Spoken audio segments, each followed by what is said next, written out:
Hello and welcome to the 20th episode of Pedz Game Shack. I am here today with a returning guest. Last time you were here, you were talking about Pokemon. This time we're talking about a game that's Pokemon-like. So for those who are wondering, who could this special person be? It's Doom Spoon. How you doing, Doom? Hello. It's been a while. Yeah, okay. Been all good. How about yourself? Yeah, I haven't been bad. Been getting into different things other than games, like D&D and stuff like that. But yeah, it's been quite fun. Like you invited me to join your game, which we'll be starting soon. I've also been playing it again on a Saturday with other people every fortnight. Except for this week, it's going to be next week instead, so it's a 3-week gap. But that is a bit more difficult to do. Not difficult to do, but I have to stay up till like 5 in the morning to play it, or like it starts at 1, it finishes about 5. So I'm tired on a Sunday, but it's fine because, like, you know, I'll just sleep a bit longer Sunday.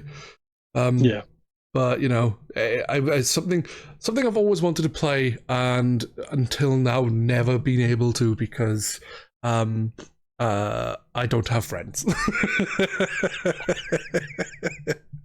I'm in a very similar position to you. D&D was something that I've kind of always liked the idea of, but never had the kind of friend base to be able to play it, I suppose. But it just so happens that through the dad's group, there was enough of us kind of interested. A couple of the guys are kind of veteran players, I suppose, who have helped us through like a one-shot campaign, which was really cool, just to kind of get the feelers out there. And so we'll be starting our proper campaign now, hopefully all being well, in the next couple of days or next few days. And I think I'm looking forward to it. I'm looking forward to getting stuck in. And at least this one is a bit more of a reasonable time, you know. It's probably looking around kind of 7:30 of an evening, rather than obviously staying up until 5, because yes, those days are well past me these days, at least anyway. I know the feeling, like, but it's just the way it happened. Like, I sorted it out through Roll20. The person who was going to be DM wanted a chat beforehand to basically get to know me a bit before they went forward, and then we all discussed time. I was like, yeah, I'm fine with whatever time. So, like, normally I don't stay up that late, but once every 2 weeks isn't too bad. It just means that I'm a little bit more tired on a Sunday, but otherwise it's okay. Like, but like when I was younger, I probably could have played D&D with friends, because I had a lot more friends, and a lot more friends were interested in that kind of thing. Like, I had friends who played Warhammer with me, and fantasy, and also Warhammer Quest, which is kind of like D&D light. It's more the whole dungeon-y part, I think, of D&D. So, you know, but I heard there was Advanced Heroes Quest, which was made by someone else, which was supposed to be really good, but Heroes Quest, not Warhammer Quest, Hero Quest. So, it's funny you say that. I've again through the dad's group, we've organised a Warhammer hobby evening every fortnight on a Friday, and for the Friday in between the weeks that we do that, there's a small group of us, of about 4 of us, I think it is, 5 of us, who are doing a Hero Quest campaign.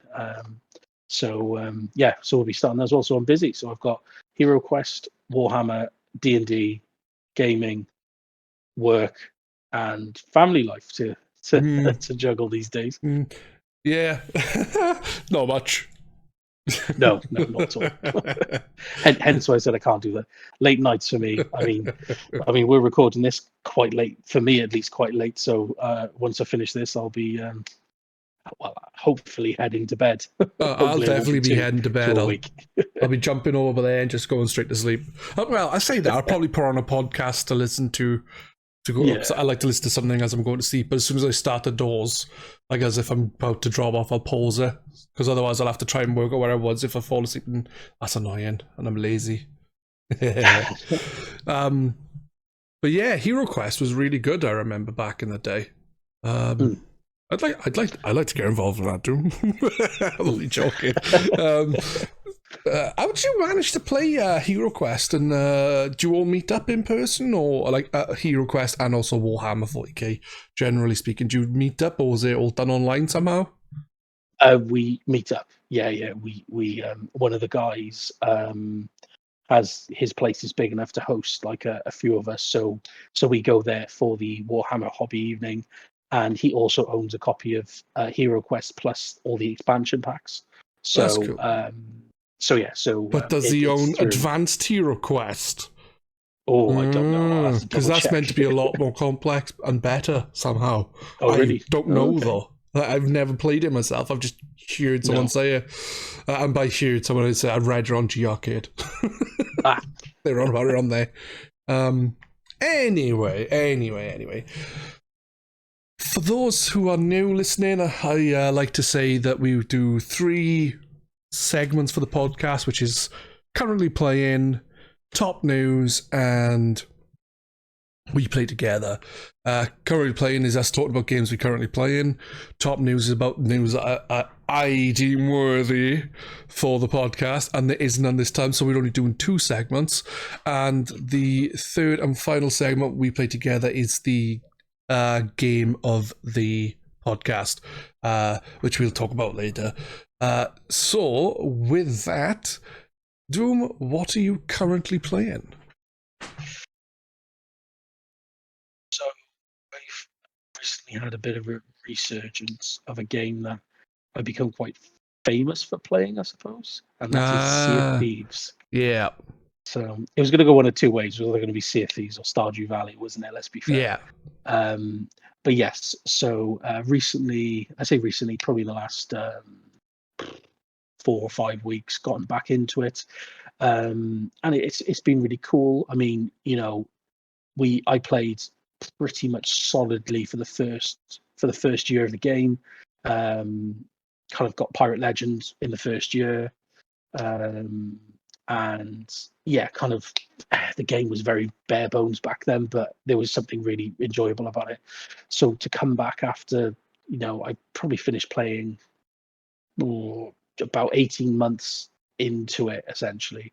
And then, yeah, so to come back now, it's been such a kind of information dump, I suppose, because there's, you know, we're on season, they released seasons, and we're on season 9 now.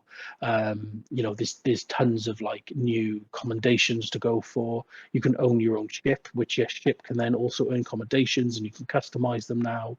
You can name them finally. What happens if your ship gets sunk? Does it just respawn, or do you have to get a new ship? No. It will respawn. However, the cosmetic damage doesn't, and you've got to pay to repair that. The physical damage repairs. So right, you don't just, your ship doesn't respawn with holes essentially, but because the cosmetically the damage stays there until you fix it, which costs, you know, gold. But yeah, you know, you can tell there's been a lot of effort put into the kind of streamlining of the game. There's loads of content now, loads of kind of story-based and lore-based content as well. Loads cool. Of like commendations and challenges, and yeah, just, you know, kind of rekindled a lot of the fun that I had in the first kind of 18 months of that game's life. So yeah, I mean, that has taken a very large portion of kind of my available gaming time up. Yeah, I'm just trying to think now. The other game, I'd say that's taken up until the last kind of few days at least, when I've been playing the decided game for this particular episode. The other game, which I've been really surprised that I've put a lot of time into, has been MLB The Show 23. The baseball game. The baseball game, yeah. So I think it was last year Xbox or Microsoft managed to obtain the rights to put it on Game Pass, which is, I think, really strange because it's a PlayStation Studios game. Yeah. So, well, the game is by San Diego Studios, which is a studio owned by PlayStation, and somehow Microsoft have got the rights to put it on Game Pass on day one of release as well. It's not like you're getting it late or anything. And I kind of downloaded it on a whim. I like baseball. I like games that are very like statty, I suppose. Yeah. I'm a big fan of cricket, for instance. So I thought, let's just give it a go and kind of jump into it. I have to say, as a sports game, like the reality is sports games are quite boring in the sense that there's not really a lot to talk about, is there? If I say to you I play FIFA, that's it. I can't describe it any better than that, can I? No. You know exactly what it is. It's kind of that's that. The thing I was really taken aback by this game is, and this is going to sound weird, I don't want this to come across as almost kind of being a bit artsy-fartsy type of thing, but the game's got a lot of soul. Like, it's the only way I can describe it. Is like you really get the impression that it's a game that was developed by fans for fans. And like, I just put it this way, I'm so used to like the EA Sports style of games, because they, all the 2K games, those two companies have kind of got or those two publishers at least have the monopoly on most sports games, haven't they? So then to have this kind of, I don't want to say unknown studio, but San Diego Studios is it's not one of the big ones, is it? So have these guys, no. So to have these guys kind of churn this out every year, with, it's just loads of character to it. They've got lots of kind of really well-known people within the baseball's kind of hemisphere, who are kind of, there's little snippets of videos of them talking about the sport and things like that. And like, you really do get, well, for me at least, you really do get the impression that there's a lot of effort and a lot of like love that goes into putting that game together. And yeah, I don't know. It's for me, it really absorbed me just because of the kind of character to a game, which is very unusual for a sports game to have that. It's not just, it's not, if you want it to be a baseball sim with full blown, like really complicated controls and everything's like really detailed and complicated, you can do that.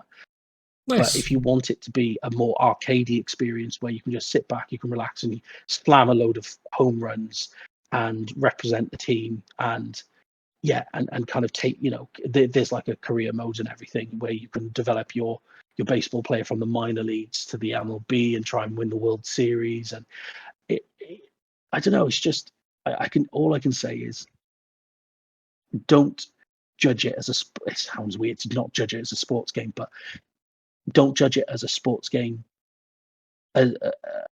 like you've ever played before, unless you've played the MLB The Show. Don't look at it like a 2K game or an EA game, which are basically just, I mean, they make a lot of money, so they're clearly good at what they do, but it's very just plain. But it's very like, just, it is what it is, and that's that. Where this game, it's just got a bit of character. They go the extra mile with the detail, and there's something about that I can really appreciate. That's the only way I can describe it. So yeah, so a bit of an oddball, wasn't something that I was expecting, but they're the two games that have really taken up my time anyway. Nice. I'm not into most sports. I have played a little bit of MLB 22, I think it was, last year's game, just because there was a Game Pass quest. I played there, done the quest, and knocked it off and deleted it.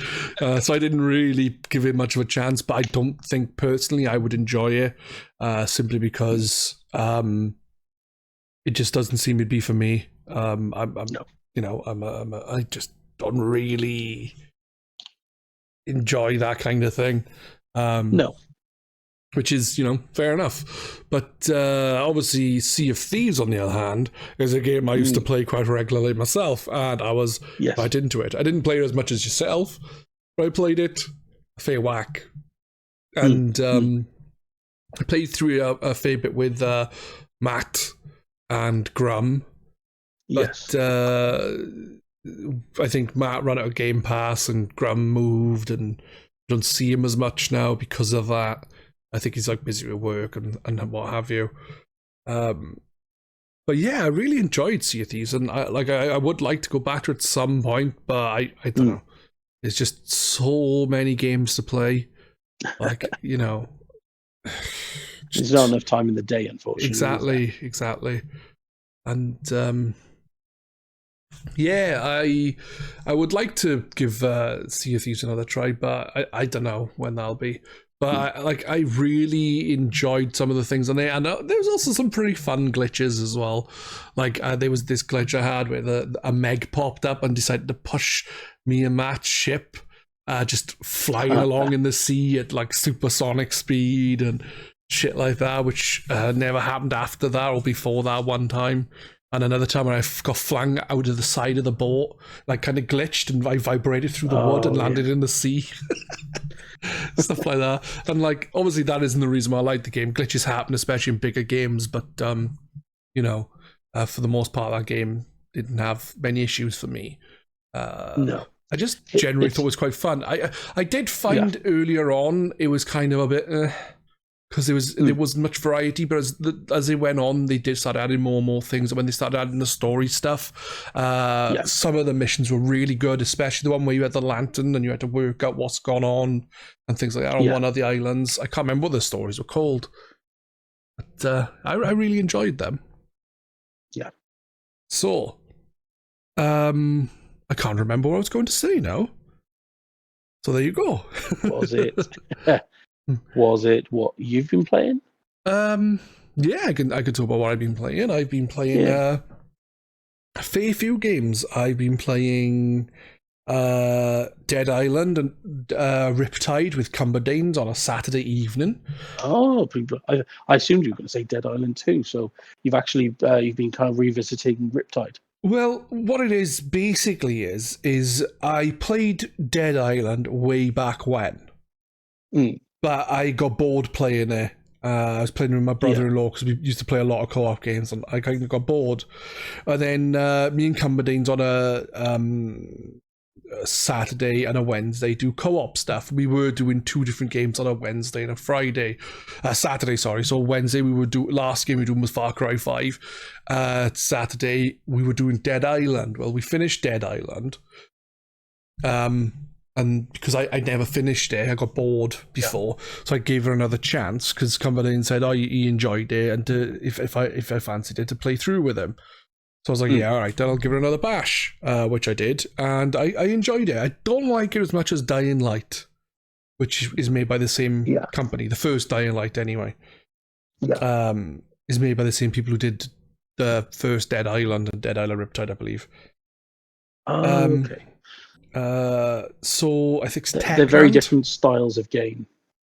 Well, Dying Light and Dead Island are quite similar, except for there's more parkour and stuff in Dying Light. So it makes it more interesting in that respect.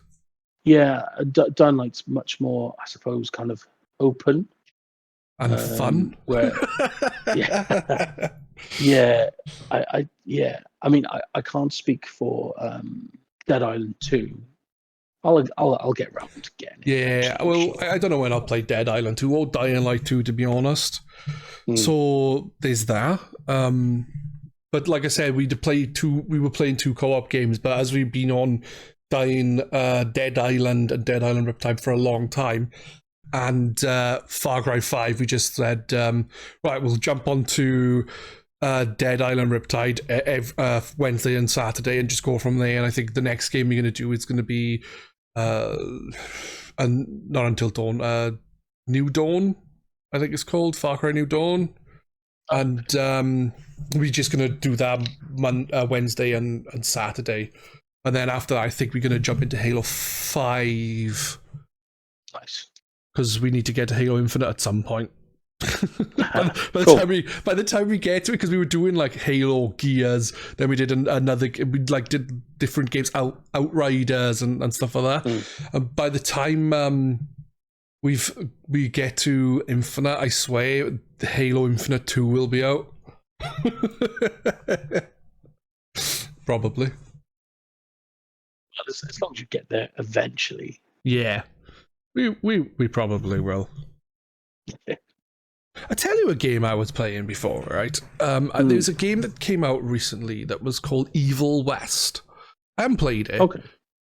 But when I saw it, I was like, oh, it looks really cool. It looks interesting. Like, and then a couple of days saying, it reminds me of a game called Dark Watch for the Xbox. Okay. So I picked up that, right? And I was playing it, and I got to a certain point, and I was like really enjoying it. And then I loaded up my Xbox another day to play it, and the save wasn't there. So I looked on my Xbox, and for some reason, all the save data that I deleted previously from, because I bought it secondhand from eBay. Silly me. All the data I deleted of their game saves somehow reappeared, and my game save disappeared. Oh, that's frustrating. Yeah, so I need to get a different one, I think. So annoying. Yeah. And a reset won't help that, will it? No, I don't think so. I think I just need a new one. Or maybe something needs to be repaid in it. I don't really know, unfortunately. No, that's a shame. Yeah, I played a few games recently. Meet Your Maker. Okay. Have you heard of that? I can't say I have, no. I'll give you a brief description. You basically create levels for other players to go into to steal this like container at the end and then escape, and you set traps and enemies and things, and people also do, and then you can play through their levels. It's quite fun, but it's like very difficult to like prestige your levels and stuff, because you need enough people to play them to die to get the materials to then up to prestige it, so you can then add a little bit more space each time to it, so you can add a little bit more to the level each time. It's enjoyable, but you know, I haven't really played it that much recently. It was more, you know, when it came out, I played it a few hours, and I like jump in and out now and then. It's worth looking into. It's on the Xbox, but it's not on Game Pass. It came out on PlayStation Plus when it released. Okay. It sounds interesting. It is. It's just like a first-person shooter. Get through a thing, dodge all the traps. Nice. One thing they patched out of it, though, basically the item you need to collect is called Gen Mat, I think. And there's this little creature thing that crawls along, or walks along even, to collect the Gen Mat itself. It doesn't...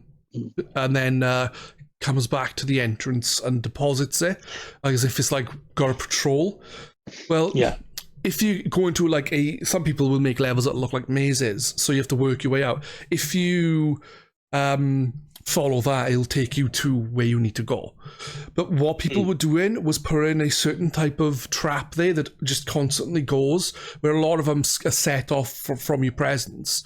This just constantly keeps going, like it's like a piston that just pops in and out and crushes whatever's there. Well, people would put that right behind it, so as soon as the level started, it'd get killed. They patched that out because they were like, yeah, that's bullshit. But what I used to do if I went into a level and I saw that happen, I'd restart the level, quickly aim up and to the left and shoot a arrow thing. It's like a harpoon gun, I think. And they'd break the trap. So a lot of the time I'd get around it by doing that. But you've got to be quick, so sometimes you'd have to do it a few times because you'd cock up by slightly aiming wrong or something. They patched that out because they were like, yeah, fuck that noise. Yeah, no. It is a bit bullshit. That's pretty cool. Yeah. The game's concept certainly sounds quite good. Sounds like kind of Mario Maker, but kind of turned up a notch. Yeah. There's probably been other games like it, but, you know, I don't know. It's enjoyable. It's just, you know, you gotta... It's just the gameplay loop can be a little bit frustrating in the sense of it depending on how much you're getting out of the game and enjoying it, it won't matter so much. But if you're only like, yeah, this is all right, I'm having fun, it's kind of like, you have to play people's levels to get the materials to build stuff and upgrade your stuff. And then you've got people playing your levels, and it's like a big cycle of just playing, creating, hoping people play your level enough to upgrade your level more, and it's good, but it could be better. You can certainly see the potential major flaws within the game. I think it'd be worth checking out though if it comes to Game Pass, or you decide on one day going, "No, I'll give it a buy," and then buy it and play it. Well, I think a game like that requires and relies on a constant source of players regularly interacting with the game. Yeah. So perhaps Game Pass would be a good shout for it, because all of a sudden you'd get an influx of new, potentially regular players through it. Yeah. You know what I mean? I think it's cross. I don't know if it's cross-play, but levels created on other platforms, I know PC at least, are a shade. So I'm wondering, because it's on the Xbox, I'm wondering if all of them, if they make levels, they are shade with everyone. If that's the case, then, that's good. But obviously, the more people who get access to it, the better it is for people playing it. Oh, no, absolutely. Absolutely. Before we move on to the next segment, I will mention one other game I've been playing. Yep. It's called The Legend of Zelda, Tears of the Kingdom. Have you been sucked into it? Yeah, for the most part. I've been playing it along with another game. I've been playing this like 4 days of the week for my stream, and then one day I play another game. Which is Sonic Unleashed, which is quite shit.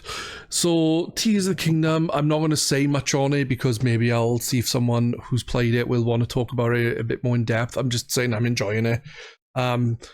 Surprisingly, I'm enjoying it more than I expected, because while I enjoyed Breath of the Wild, by 50 hours, I was like, yeah, I'm ready to finish the game now. Whereas I'm only about 28, 25 hours in, and I'm still like, yeah, I'm really enjoying it. So hopefully it'll stay like that, because I'm literally 20 odd hours in and I've only done one story thing, I think. Main part of the quest, I guess. So, yeah. And Sonic Unleashed, the Sonic levels are okay, the Wayhawk levels are shite. The problem is, a lot of the time, the game is on autopilot where it'll run for you because you'll be hitting springs and other things. And it also is too fast when you're Sonic, especially as you can upgrade your speed through levels. It's like, levels are okay, but I think Sonic could be a little bit slower. Maybe it's just my old age. I don't know.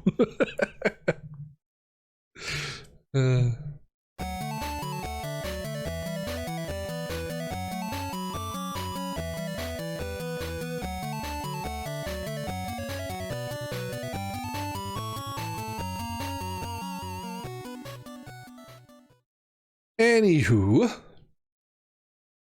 let's move on to We Played Together.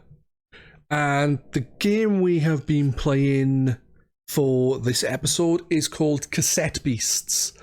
What do you think of Cassette Beasts? So, I am normally very, very, what's the word? Skeptical? Maybe skeptical is the word, of any game that's kind of trying to do the kind of Pokemon formula. Like, for me, Pokemon, for me personally, is kind of the ultimate of, like, that kind of monster catching, collecting, battling game, Yeah.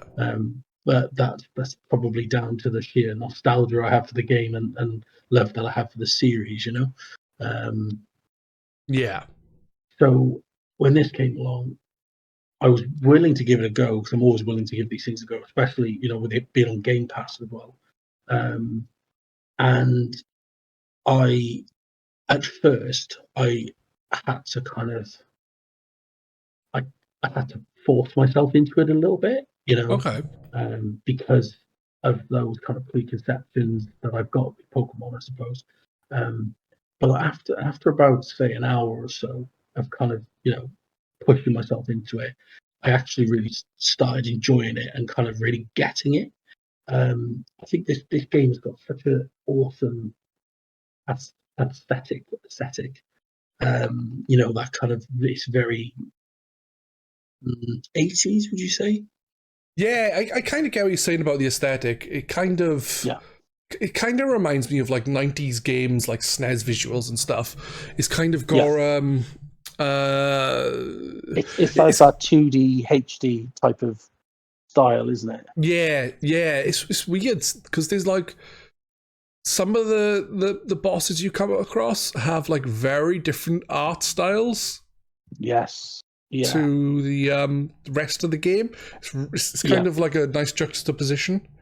Yeah, I used that Yeah. word. But yeah, I'm really enjoying it myself. Mm.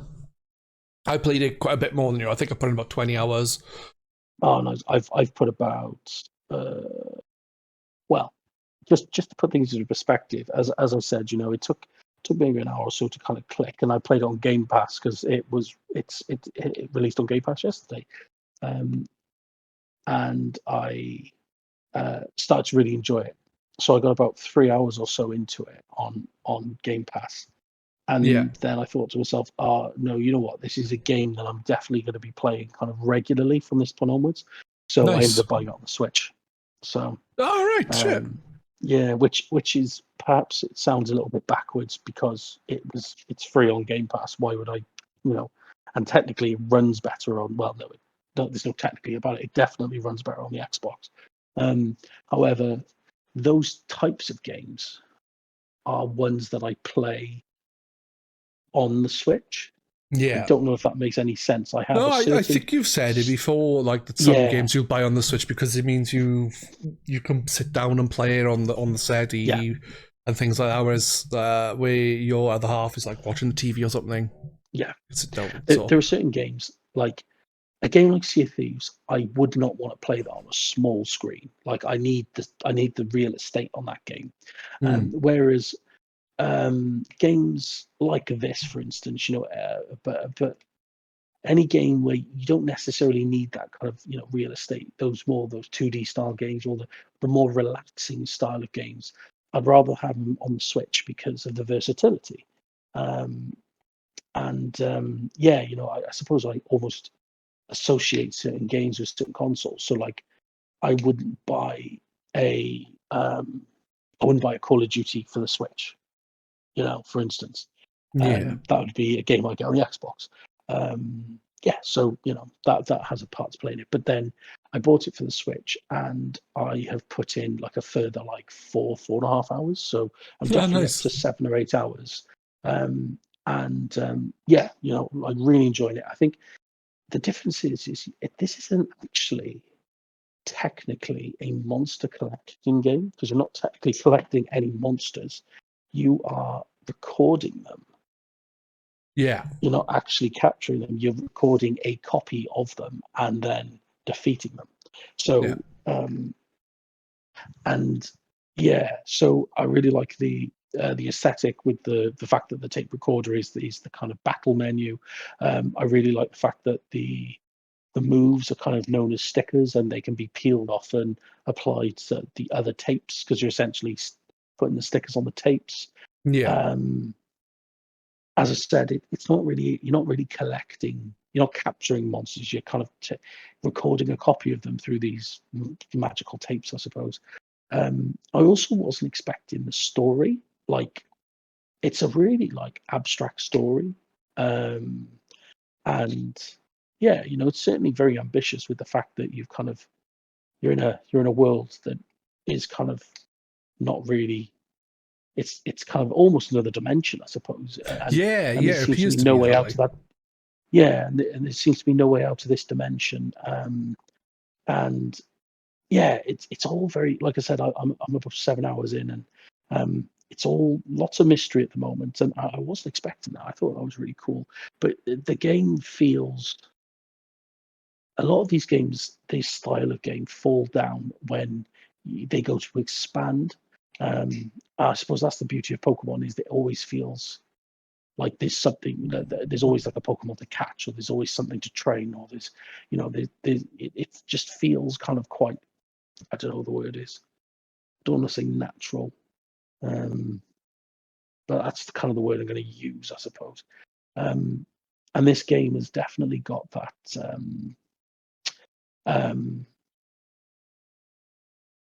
That kind of more natural feel to it, and that's the only really way I can describe it.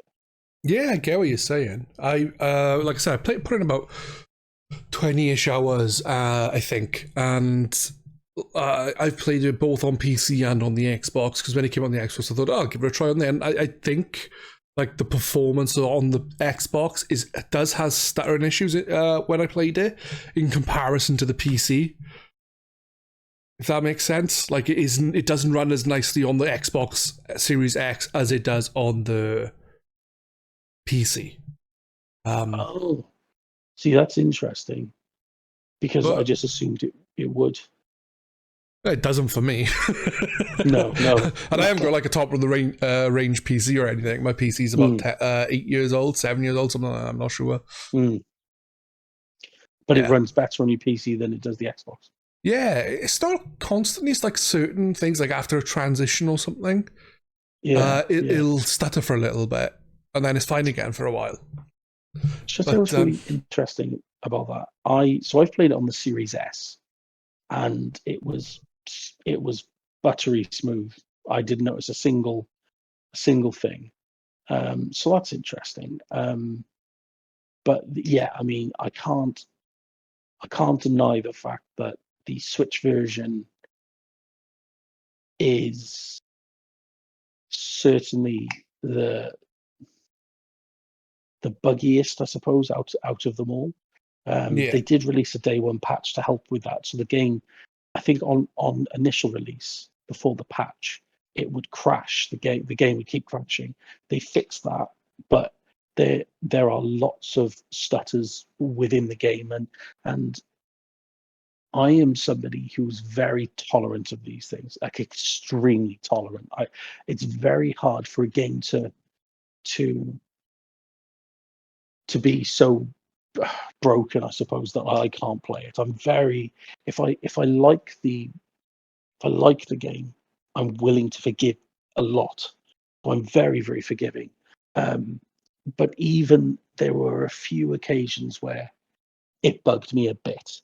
So that's for somebody who's very, very tolerant of these things, to say that, it shows that it is a little too much, you know. It doesn't stop me from playing it. I will keep playing it on the Switch because it's only going to get better from here. But unless you are as tolerant as me, I wouldn't be able to recommend it on the Switch. Right. But I think the game is that good that if you are quite tolerant, you will be fine on the Switch. It's not unplayable by no means. Just a bit irritating. Yes, and like I said, the fact that I got irritated is it probably means that it probably is a little too buggy for the majority of people. But if you are forgiving and you don't get irritated very easily, then I think you'll be okay, because it's an excellent game. I think they've done really well at filling out. There are 120 monsters. Yeah, something like that. I think I've got 60-ish. Yeah, I don't know what I've got at the moment.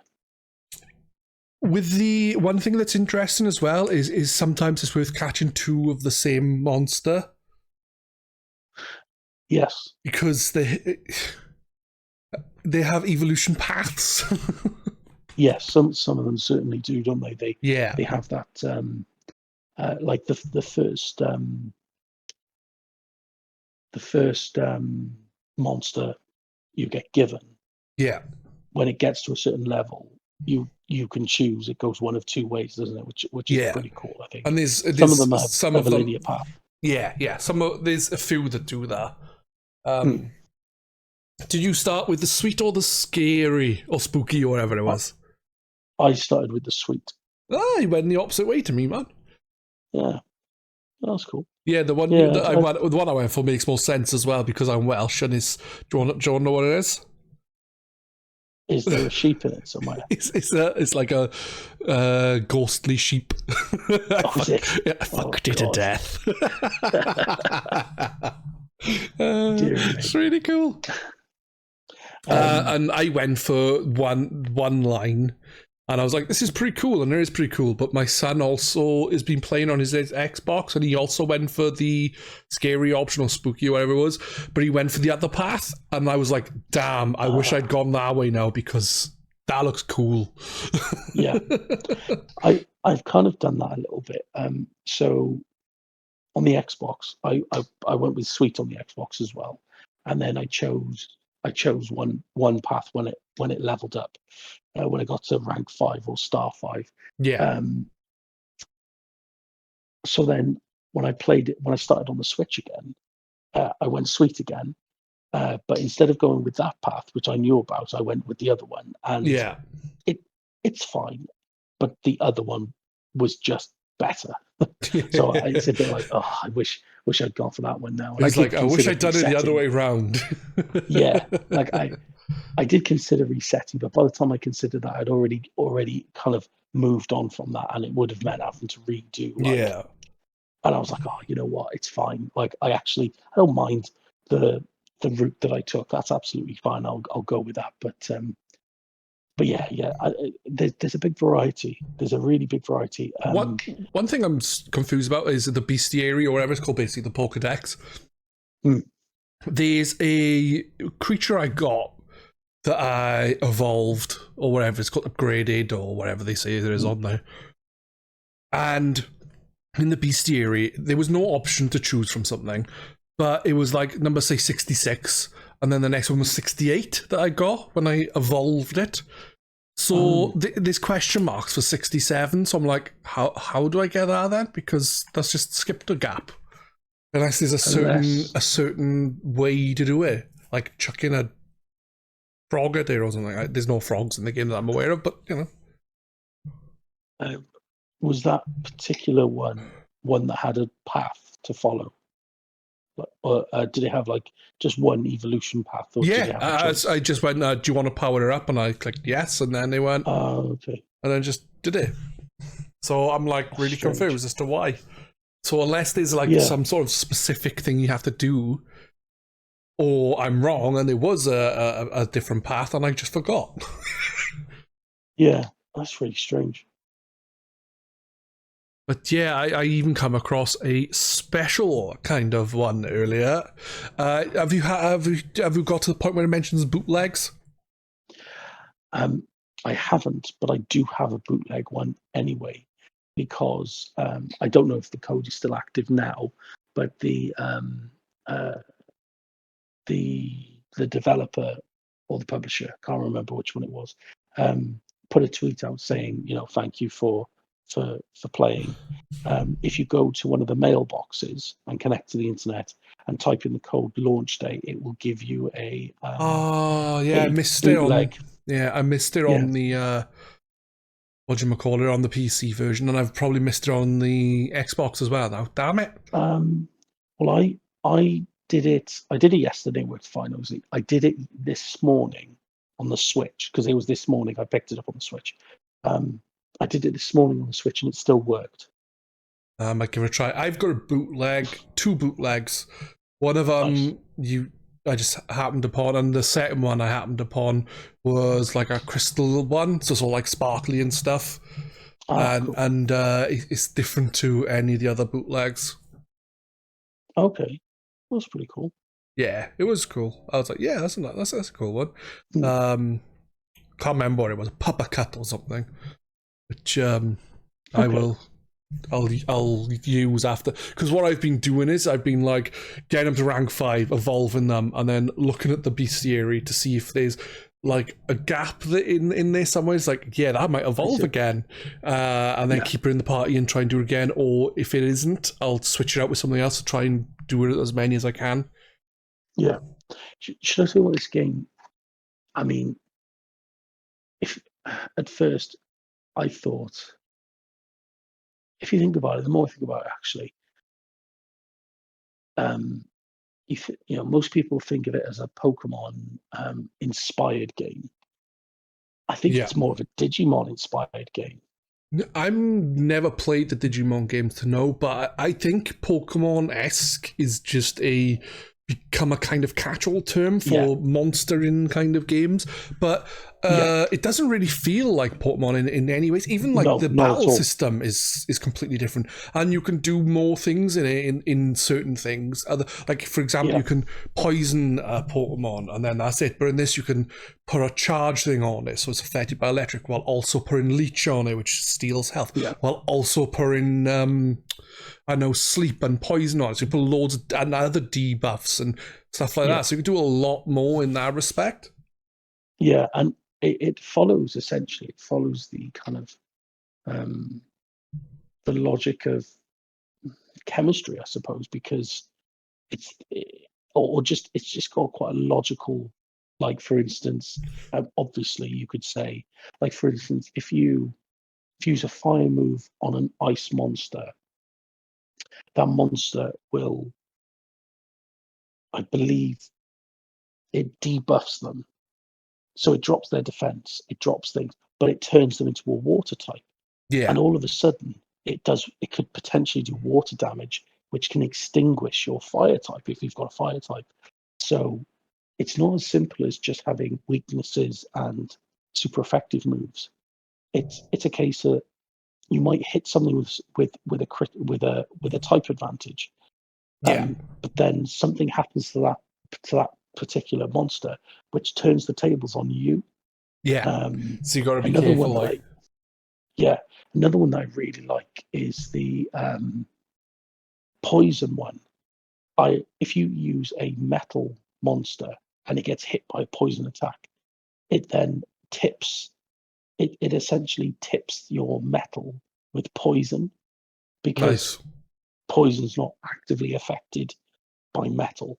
So then when your monster, who is metal, makes a hit, it will do additional poison damage on top of that because it's tipped with poison. Yeah. If you use a fire with poison, a fire move with poison, it burns the poison out. So it's kind of critical there. You use fire on plastic, the plastic things becomes poison. It melts and turns into poison. If you use water against grass, it's not weak against it. It gives the grass thing a buff, which will heal them for 3 turns. Yep.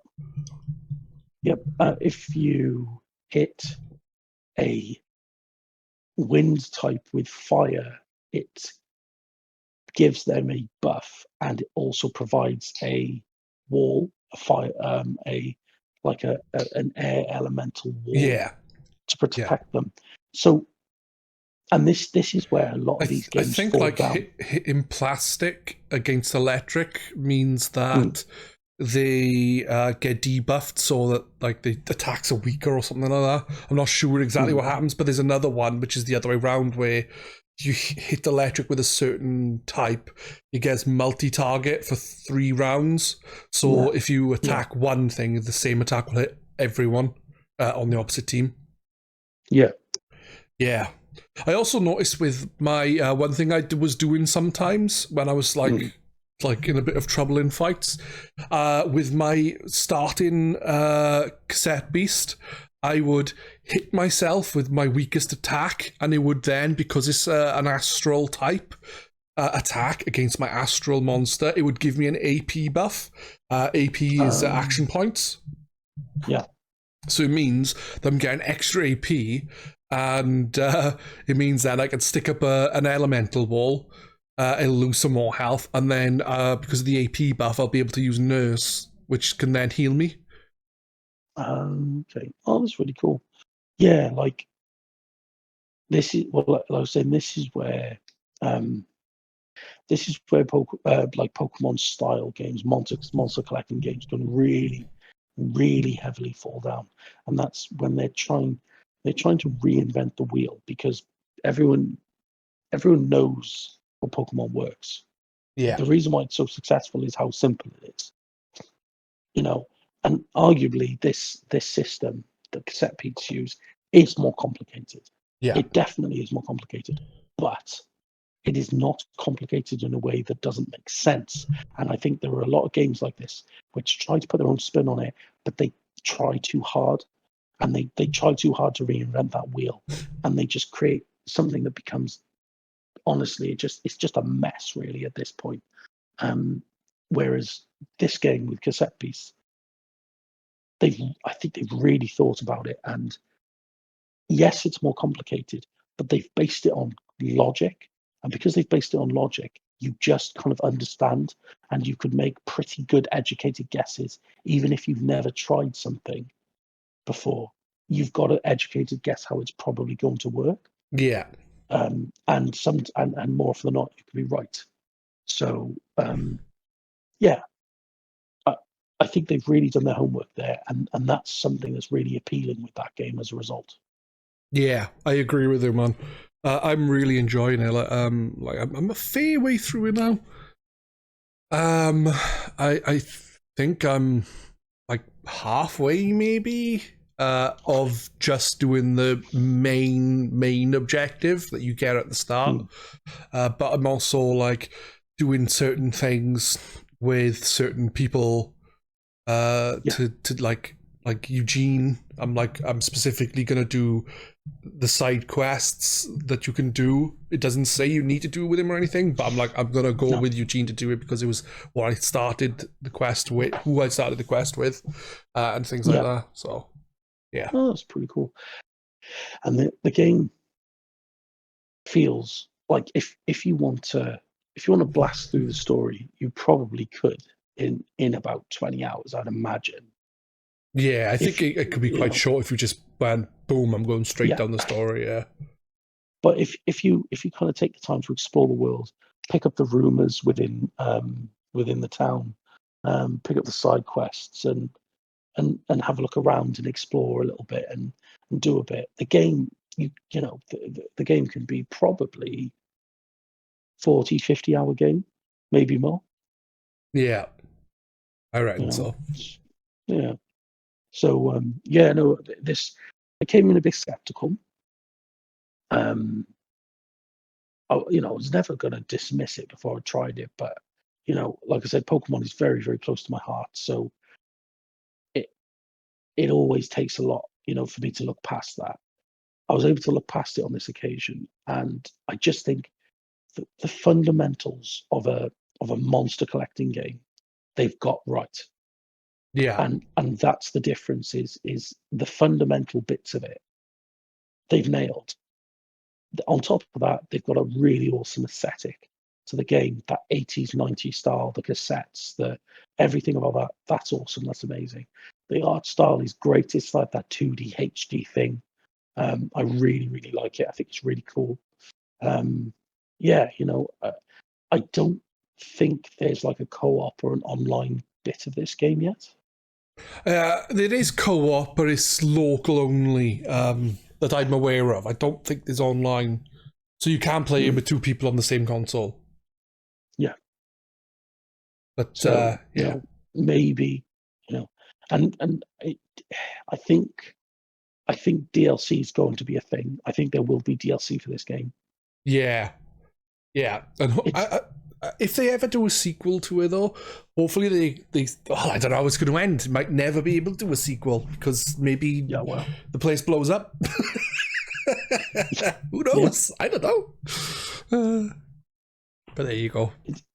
It's definitely, as I said, even considering its technical faults at the moment, I can still play it and enjoy it on the Switch. Yeah, I think with another update, which I'm sure within the next kind of few days, maybe a week, they'll have another update out for the Switch. They'll smooth it out that a little bit more. And yeah, I think if you're into that type of game, and this game, it kind of feels like it has a lot of character, which is really cool. And literally, like the characters in the game literally have a lot of character, and there's a lot of humor, like right to the beginning of the game. Well, yeah, like right towards the beginning when you first meet Eugene, and like he's talking about what you would assume are going to be vampires, and then you find out they're not. I won't say what it is, but then you find out they're not, and I proper chuckled at that. I was like, oh, that was actually quite funny. Like, I like the fact that he's like, but where's the vampires? yeah, oh yeah. I love it. I think that was really, really cool. Yeah. So I think they've really got it right.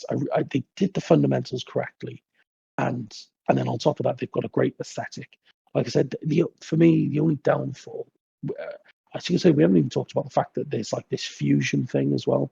I like that. And this is why I said it's actually more like Digimon than it is Pokemon. I think it's more Digimon inspired than Pokemon, because this is very. The more I think about it, I realize actually it's very Digimon-esque, because in Digimon there's fusions.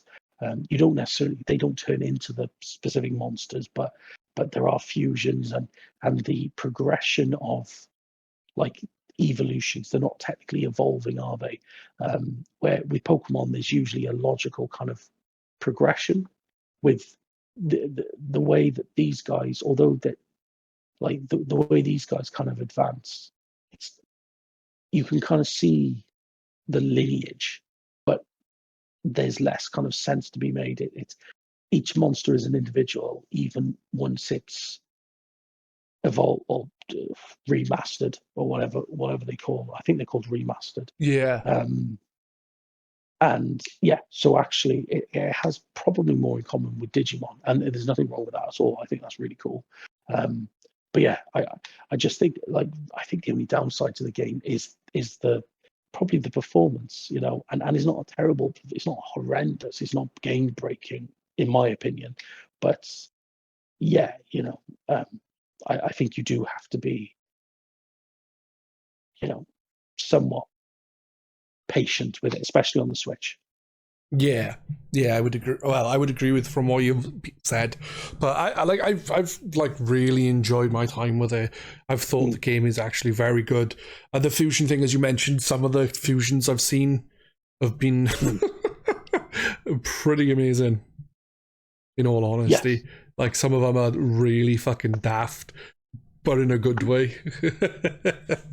Oh yeah. There's some really awesome ones, to be fair. So no, I think they've done really well. And I say the fusions, the fact that, as far as I'm aware, every monster can fuse with everything. Yeah, so it seems I'm not that sure way. how they figured out that one. Yeah, I have no idea how they figured out how to do that, but they have, and fair play to them. Like I think, it's like I said, the fundamentals are right, but then they've been able to do enough to really like make it's unique in its own kind of thing. Yeah. Completely agree. Before we wrap up here, is there anything else you'd like to say? Actually, technically speaking, it's a question I ask every time unless I finish the game, is are you going to continue playing it? Yes, I am. I'm looking forward to seeing where this game goes. Yeah, same here. I'm interested in the story, considering, it's fun, interesting little story. Yeah, absolutely. So, as I was going to say, is there anything you would like to add about the game before we end?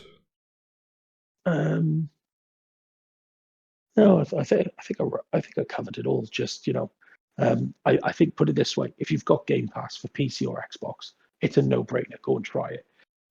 If you want to get it for the Switch, just be warned what I've said. But if they release a patch which smooths that out, it's a no-brainer. No-brainer. Nice. Yeah, I think I will have to agree with you there. Right. That's going to be us. We are going to end here. Is there anything you'd like to plug? You haven't streamed in a while, so I don't know if you want to plug that anyway. No, I just don't have time, unfortunately, these days to stream. But no, I don't think I have anything to plug specifically today. What about Metallodad? Well, yeah, I suppose I could always plug that. So I run a fathers support group in Barry, South Wales, called the Tally Dads, and we use our shared passion for rock and heavy metal music to kind of encourage other dads to chat, to open up, and yeah, just kind of reach out, I suppose. I think anyone who's got kids knows how isolating it can be, how challenging it can be, and how much of a strain on on your mental well-being it can be, and we all have challenges, and yeah, and we set, I certainly had plenty of challenges towards the beginning, and I was struggling, so me and a friend set the group up. And there's lots of groups out there that you could join if you're a dad and you're into football. There's loads of groups that are based around football and things like that. So we decided, well, let's do one around what we like. So we did it around rock, heavy metal, just alternative music in general, And it turns out there were a lot of other dads out there who who also had similar tastes to us. So yeah, so we do all sorts. We try and put events on which if we can fund them ourselves, that's what we do, in order to be able to like provide the service for free, just so the guys can turn up and just enjoy them. We're in the middle of a 6-month event at the moment called the Let There Be Talk Festival. So we've had some grant funding from the National Lottery. They provided us with £5,000, which is Nice. yeah, great. We put the application in for it. Never thought we'd get it, and then they gave us it. So over the next 6 months, from March to September, we're putting on a series of events every month, multiple events, from small kind of coffee morning type things to bigger kind of nights out or evenings out, where Metalli Dads are able to fund either the complete, like the whole thing, or the vast majority of the thing, to make it as affordable and accessible as possible. We've done cinema trips. We've done kind of like quiz nights with like food and drinks and that, which have been paid for. We do coffee mornings. What else do we do? There's all sorts. We've got a family barbecue coming up in the next few months. Yeah, we just, there's lots of stuff that we've got on over the next 6 months, and it's just to encourage dads to get out, come and have a chat and socialize and get to know everyone, and yeah, just kind of spread the message a little bit that we all struggle. We all go through our struggles, and you don't have to do it alone. There are other guys out there, and odds are there's going to be someone out there who's been through a very similar experience to you. So, you know that they are going to be able to empathize with you, and just that feeling of not being alone in something can be the difference between getting through it and kind of getting through it, but in a much harder way. So yeah, that's what we do with Metalli Dads. Facebook is where we are mostly, so if you just type the name in.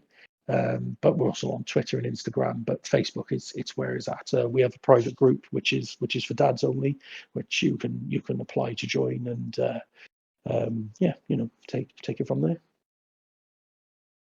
Metalli Dads on Facebook. That's it. Yes. Check it out. It's a really cool thing to do, man. Oh, thank you. Like I said, it's the reality is that there's not enough out there. There's not enough for mothers, never mind fathers, out there. But yeah,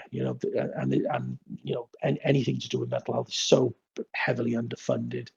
That yeah, it's just the services are struggling, because the funding isn't there, but the demand is. Yeah. So and we just we didn't like that, so we decided to take matters into our own hand and try and do something about that. And this is the result. We're now up to, we've been going for just it would be 3. I think we're coming up to 3 years. Nice. I think, yeah, we're coming up to 3 years next month. And we are at 450 members. So, yeah, there's a lot more. I thought when we set the group up, I thought there'd be like 20 of us, and that would be fine. That would be absolutely fine. But it turns out that there are plenty of dads out there who really appreciate their kind of rock and heavy metal and kind of want to have a chat about that, and then hopefully as a result of them kind of having a chat about what they like and what they like to listen to, that evolves into a chat about maybe some of their struggles, or asking for some advice, or providing some help for somebody else who's asking it. It's just about starting conversations. Once you start one, another one happens, and then another and another. Obviously, as you can hear, I've got no problem starting a conversation.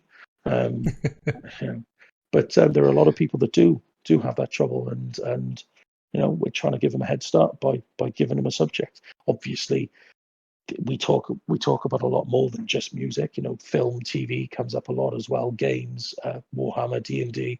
There's loads of hobbies and interests that we all like, and there's always a conversation to be started because of it. Yeah. No, it's, like I said, it's a really cool thing to be doing. And, it's obviously helping people, which is why it's grown so much, Yeah. But I'll put it in the description and stuff as well, so you can click on the link. But that is going to be it from us then. I would like to thank you for taking part again. Pleasure having you on, man. It was a pleasure having a go. I'll look forward to doing this again in the near future, hopefully. Yeah, definitely.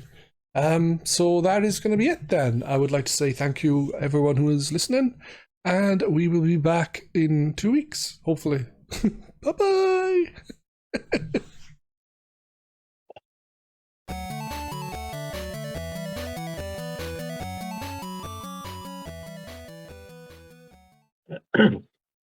One second. Can you hear me okay? Yeah, can you hear me? Yeah. My wireless headset decided to disconnect for the last kind of 20 seconds or so I'm just trying to get that reconnected. I can hear what you were saying through my laptop speakers, but yeah, that was a bit wonky. Yeah. But yes, we're Cassette Beasts. That's it. Sorry, I got completely distracted by that then. Yeah, kind of. 1 second, Pedz. I can see you talking, but I can't hear you. So bear with me 1 second.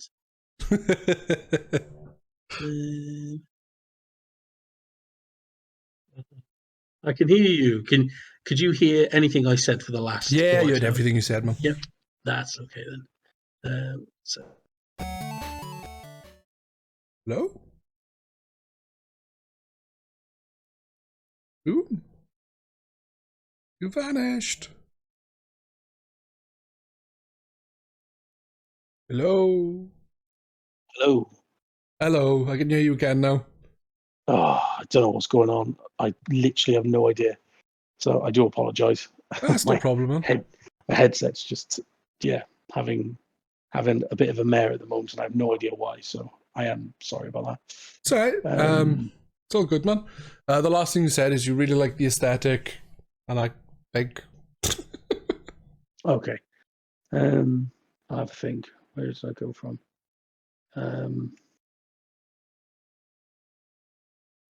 Did you hear me about like the fact that I like it as like stickers?